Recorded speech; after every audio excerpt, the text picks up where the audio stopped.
On this episode of OffBeat, Caroline Tanner, the peaks of love and the pits of depression. Stay with us. I was so deeply lonely. So lonely. I loved him, you know? Well, I was just unhappy, is what it was. That's crazy.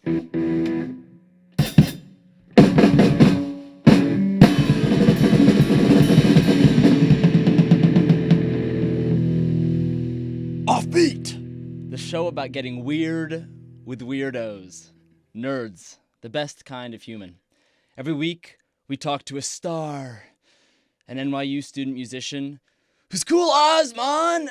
Yes, that intro is scripted and will be repeated every week. Who do we have with us today? Hi, my name is Caroline Tanner. Hi, Caroline.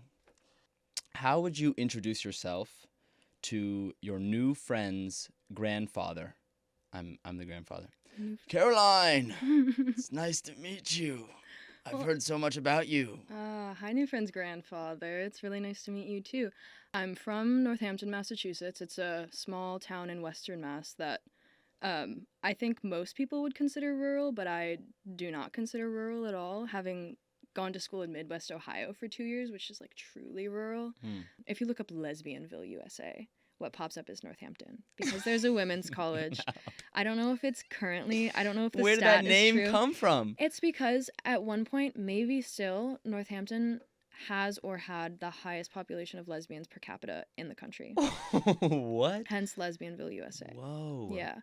I think in my life I've worn many different hats, and I think that I am one to wear a hat and really wear that hat. Like, all of my childhood and growing up, I was like a soccer star.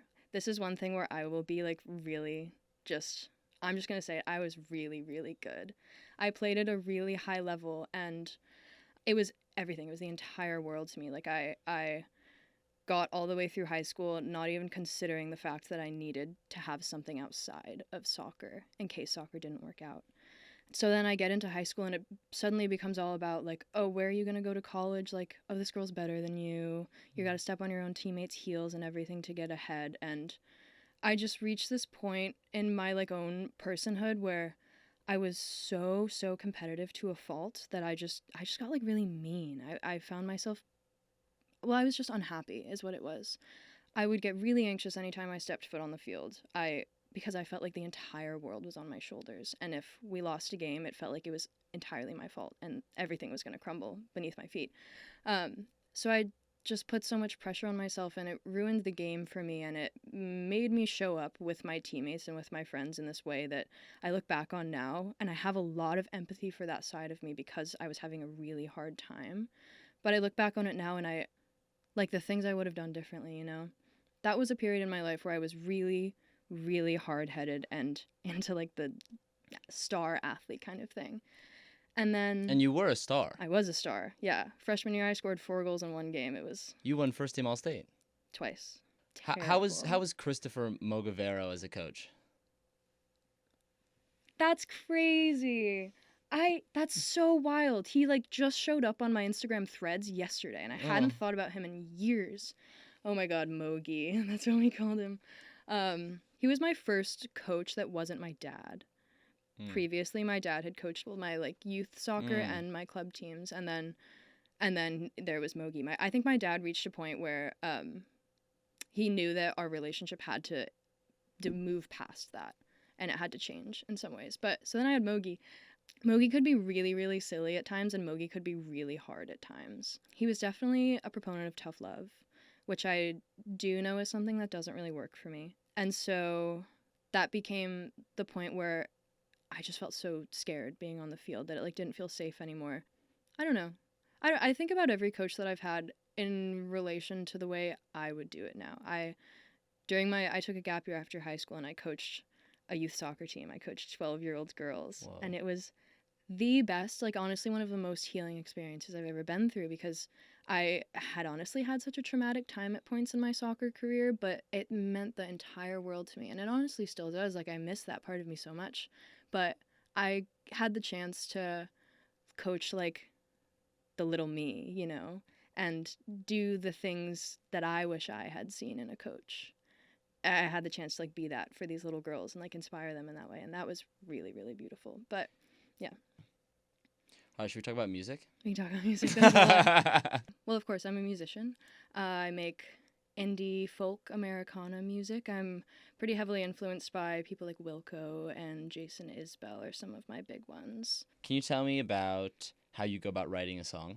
I try to tell a story in every single song that I write. And so a lot of them are born of an actual thing that happened to me. One of the first songs I wrote is called Middle Street. And it's a story for sure. I'll tell you the story.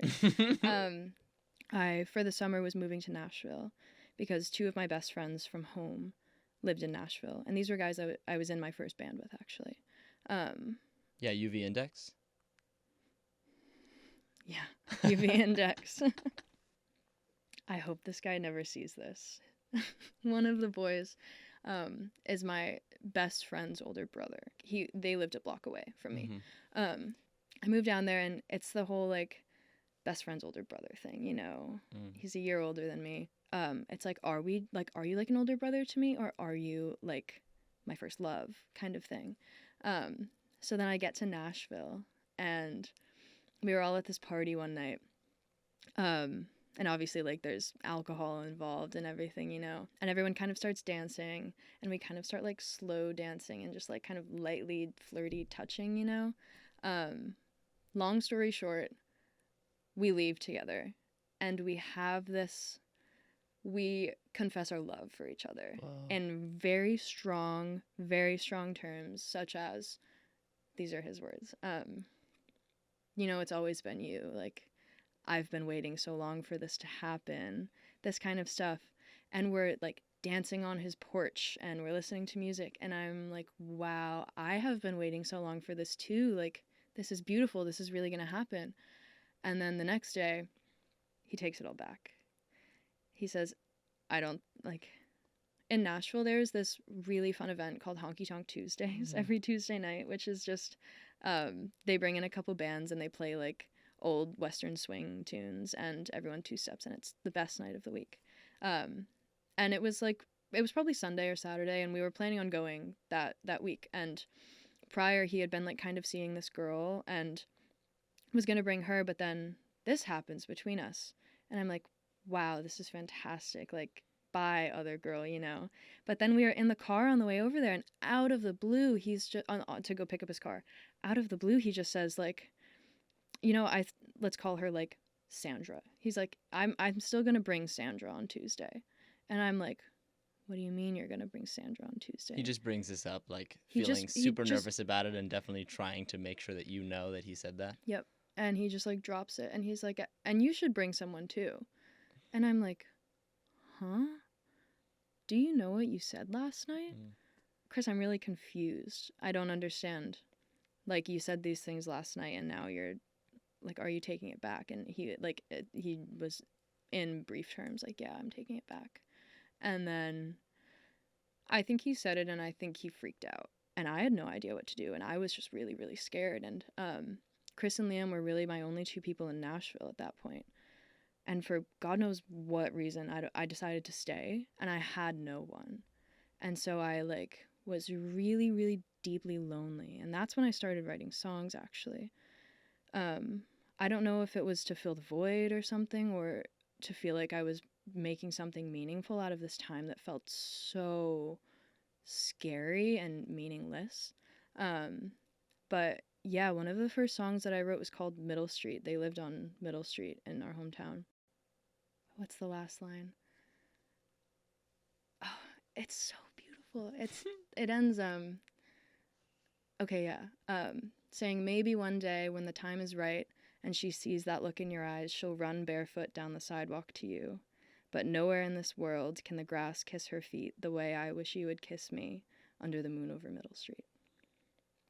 So, yeah. I think I kind of let him off easy on that song, and that I didn't say, you really screwed me over. But it was... Why'd you do that? I loved him, you know? I don't want my writing to be like angry, vengeful writing. anger wasn't the main emotion I was feeling. It was like sadness. It was despair. It was this like massive hope and then this like crashing down. And that's what I wanted to capture. I didn't want to make it about him and his wrongs.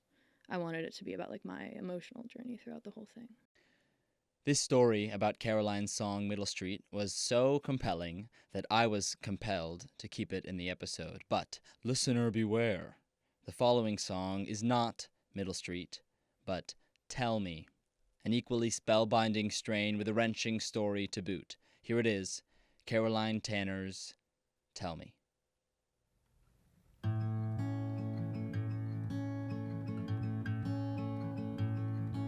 Tell me not to drive in this weather, that it's clear I'm doing better, better than I think.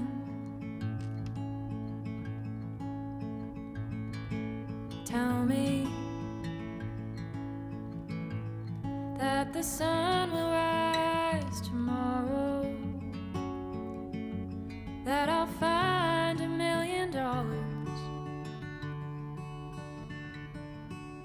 walking down the street.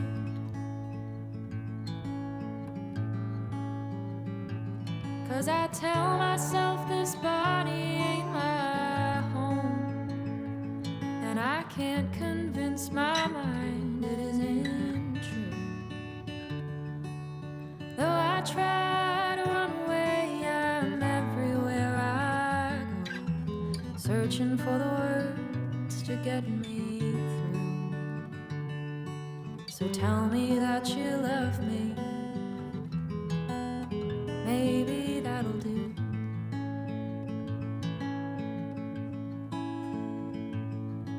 Tell me that the days are getting warmer,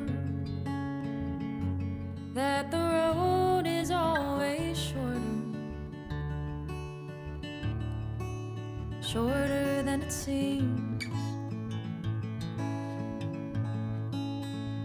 Oh honey, tell me that you'll be here in the morning, that you honestly adore me, even when I weep. 'Cause I tell myself this body ain't my home, and I can't convince my mind it isn't true. Though I try to run away, I'm everywhere I go, searching for the words to get me through. So tell me that you love me, maybe that'll do.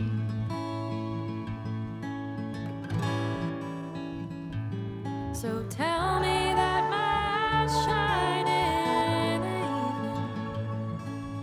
Tell me that I'm more than my past. Tell me that you're never gonna leave me.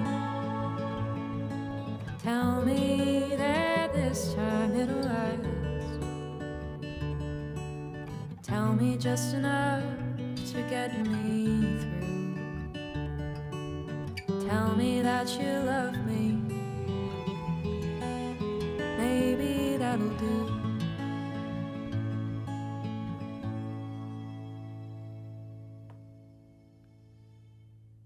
And we're back. Caroline, before this interview, you told me that you would come on so long as I was, quote, down to have a very vulnerable conversation about mental health. Now that's exactly what this show is about, not mental health per se, but vulnerability. Getting wide open about the parts of our life that turn into stories, that turn into music. We got into that a little bit with your experience playing soccer, but bring me into the vulnerable mental health conversation that exists within this song. Tell me. Moving to New York is one of the hardest things I've ever done. I moved in with 4 roommates. One of them was my best friend from Nashville, so I knew her. The other 2 I didn't know. I transferred to NYU. I've taken 2 years off now, so I'm at least 2 years older than the oldest person. I just was so lost. I was really, really lost, and pretty shortly after I moved here was just in a really intense period of depression for a long time. Since late high school, I've had really intense periods of really, really deep depression. Like to the extent that this second gap year that I took after I left Kenyon, I was in inpatient treatment for 4 months. It had just reached a point where like I was afraid, and I couldn't get out of bed, you know. I couldn't go to work. I was living alone. I like needed to be taken care of. I couldn't take care of myself anymore. I got out in the spring of 2024, transferred to NYU that fall. I moved home for the summer before I came here, and it was like, oh my God, like the sky cracked open and I was like actually in heaven. Like there's like this post-treatment glow that people talk about where it's like you come out of this place where you are just supported by everybody. I was in there for 4 months. For 4 months, all like it was really hard. And I was talking about the worst things that have ever happened to me, you know, and like this state of just like complete bleakness and worthlessness that I was feeling. But despite that, you're in this community of people that feel the same way. And you're with these people whose entire job it is to lift you up. And so I left and kind of like on a whim moved home instead of staying in Nashville for the summer. The relief that I felt, I'd never felt anything like as beautiful. I'd never felt as light in my life. And so I got home and then I was working on a flower farm and social work with this really close family friend of mine who has autism. We call it skills training work because she can't like interact with the community on her own. So we'd go places and we go like do fun things together. It's the best. And I fell in love. I met my boyfriend. It was just this like really magical summer, this really magical 3 months that I like, God knows I needed it so bad. I needed it so nice. Bad after like years I had, you know? So I'm coming off of that like just high, and I got to New York and I'm feeling really good. It's just gonna stay that way. Nothing is ever gonna be hard again. Nope, not at all. Not at all. I just like reverted. I went back in my shell.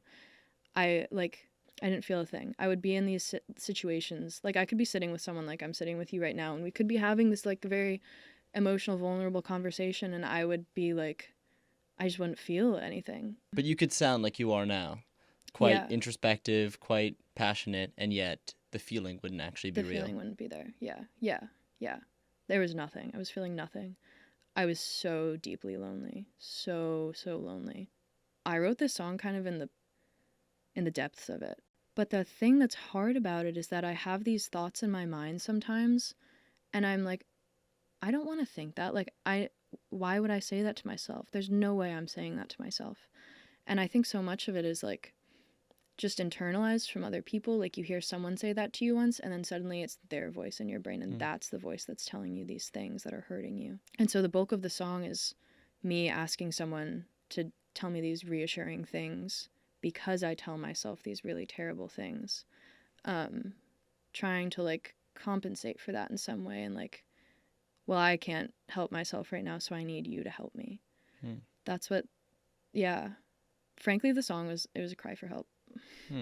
But I got back this fall, and I don't know what it is I just feel fundamentally different. Part of it is just this kind of like inexplicable sense of ease. I don't know how it happened, but I think now, I think I've surrendered a little bit. Nice. Yeah. Thank you so much, Caroline, for coming on the show. This has been fantastic. That was episode 3 of OffBeat. OffBeat! If you liked our show, go check out our last episode to hear a song and stories by Imogen Rose. Also check out our Instagram and TikTok at offbeat.radio to see funny clips not even in the podcast. I'm your host, Julian Collet. Caroline has a show coming up. Tell him, Caroline. October 21st at Pianos on the Lower East Side. Doors open at 7. I go on at 7:15. Tune in next time.